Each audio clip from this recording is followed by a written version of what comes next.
안녕하세요, 아동부 여러분. 잘 지내고 있나요? 오늘은 사순절 세 번째 주일이에요. 이제 여러분도 사순절이라는 말이 낯설지가 않지요? 오늘은 지난주에 이은 말씀을 함께 나눠볼 예정이에요. 예수님께서는 억울한 일로 사람들에게 붙잡혔다고 지난주에 이야기를 나눴어요. 예수님께서는 왜 사람들에게 붙잡히게 됐을까요? 바로 예수님이 하나님의 아들이라는 말 때문이에요. 예수님께서는 자신이 하나님의 아들이라는 이유 때문에 사람들 손에 붙잡히게 된 거예요. 예수님께서는 결국 사형을 당하게 됐어요. 예수님은 살아날 마지막 기회가 있었지만 사람들은 예수님보다 바라바라고 하는 사람을 더 좋아해서 결국 살아날 마지막 기회를 놓치고 말았어요. 오늘 이야기는 바로 이 결정이 있고 난 이후에 관한 이야기예요. 자, 여러분, 오늘은 여러분에게 특별한 편지 한 장이 도착했어요. 어떤 로마 군인이 보낸 편지인데요. 이 군인은 사람들이 예수님을 조롱하고 또 약 올렸던 그 현장에 있던 바로 그 군인이었어요. 그 군인이 보낸 편지에 어떤 내용이 담겨 있는지 우리 함께 귀 기울여 볼까요? 지금 제가 여러분에게 편지를 쓰는 이 순간에도 손이 떨립니다. 어찌 그런 일이 일어났는지 그저 내가 그 장소에 있었다는 사실을 지워버리고 싶을 뿐이에요. 예수라고 불리는 사람이 총독인 빌라도 앞으로 끌려왔습니다. 빌라도는 유대를 다스리는 총독이지요. 대제사장들이 예수의 죄목을 알리며 처형을 요구했어요. 예수라는 사람이 자신이 유대인의 왕이라고 했다는군요. 대제사장들은 신성모독이라며 예수를 고발했어요. 유월절이라는 명절에는 죄수 한 명을 풀어주기로 되어 있어요. 빌라도가 바라바와 예수 중 누구를 풀어줄지 물었는데 사람들은 반역자 바라바를 풀어주라고 하더군요. 바라바는 밀란을 일으키고 살인을 저지른 죄인이에요. 솔직히 저는 예수가 풀려나야 되는 거 아닌가 생각했어요.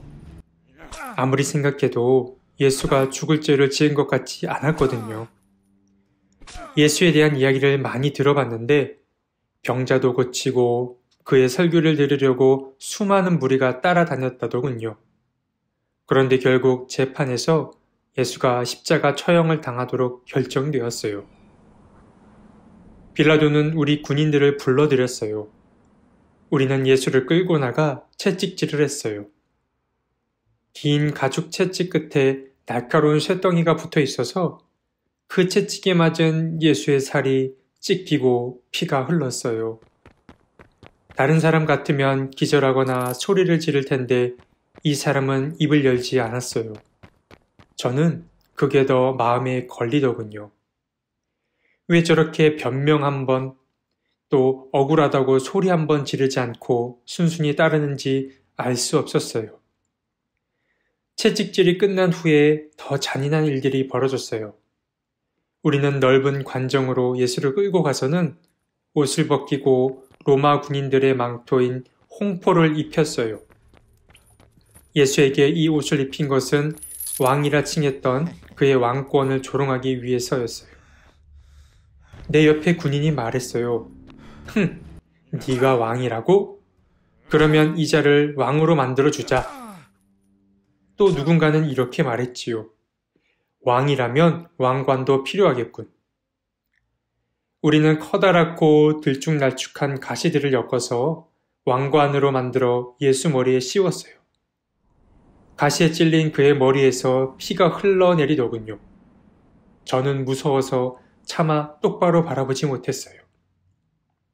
또 갈대리를 오른손에 들게 하여 왕을 상징하는 막대기로 보이게 했어요. 그런 다음 우리는 예수 앞에 차례로 나가 무릎을 꿇으며 유대인의 왕이여 평안할지어다 라고 로마의 황제를 빗대어 조롱하고 비웃었지요.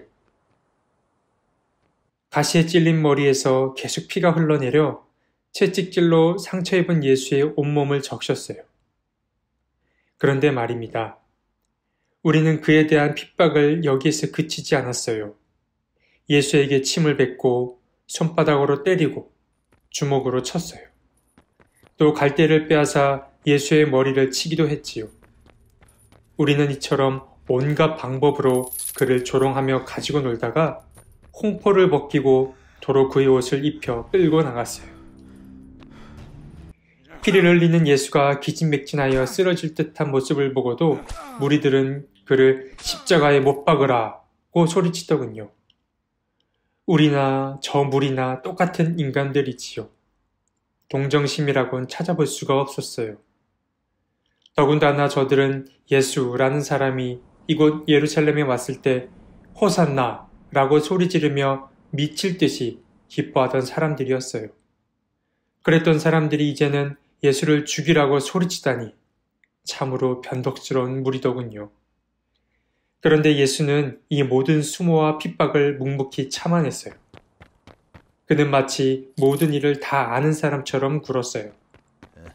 엄청난 고난을 받으면서도 침묵하고 심지어 당당해 보이기까지 하더군요. 영문을 알 수 없었어요. 사실은 뭔가 범접할 수 없는 위험을 느꼈는데 아무튼 저는 마음이 불안하고 지금 하는 이 일이 옳은 건가 혼란스러웠습니다. 그런데 더 놀라운 일이 있었어요. 저희는 군인이니까 많은 죄인들을 다루어 봤어요. 죄인들은 채찍질을 하면 비명을 지르고 기절하기도 합니다. 우리에게 욕을 퍼붓고 저주하기도 하지요. 그런데 말입니다. 그 예수라는 사람이 우리를 위해 기도했어요. 정말이에요. 분명히 들었어요. 우리가 하는 일을 알지 못해서 그러니 우리의 죄를 용서해달라고 하더군요. 저는 이때 마음이 무너졌습니다. 어떻게 자신을 채찍질하는 우리와 십자가에 못 박으려 했던 무리를 위해 기도할 수 있을까요? 예수는 우리 같은 보통 사람이 아니라는 생각이 번쩍 들었어요. 마음이 두려워졌습니다. 저는 대체 예수가 누구인지 더 궁금해졌어요. 예수가 십자가에 매달린 후 저는 여러 사람들을 은밀히 만나보았어요. 예수에 대한 이야기를 듣고 싶었거든요. 예수가 십자가를 지고 올라갈 때 따라가며 슬피 울던 사람들, 제자들과 어울렸던 사람들을 찾아가 예수에 대한 이야기를 들었어요.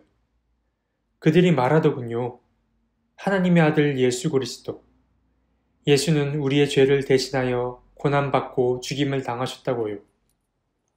그리하여 우리 죄에 대한 용서를 구하고 구원을 이루게 하신 거라고요. 예수는 하나님의 뜻과 계획을 아시기에 고통과 십자가 처형을 묵묵히 견디고 받아들였다고 말해주더군요. 아, 그래서 그랬던 거였군요. 우리의 채찍질과 조롱에도 침묵하던 예수님의 모습이 떠올랐어요. 핍박과 고난을 홀로 묵묵히 견디던 예수, 그리고 우리를 위해 기도하던 예수님. 대체 내가 무슨 짓을 했던 걸까요? 그분에게 우리는 무슨 짓을 한 건가요? 예수님이 십자가에 처형되고 3일 후에 다시 살아난다는 소문이 있어요. 정말일까요? 저는 지금도 가슴이 떨리고 두렵습니다. 하지만 예수님으로 인해 제 인생이 앞으로 달라지리라는 생각이 들었어요.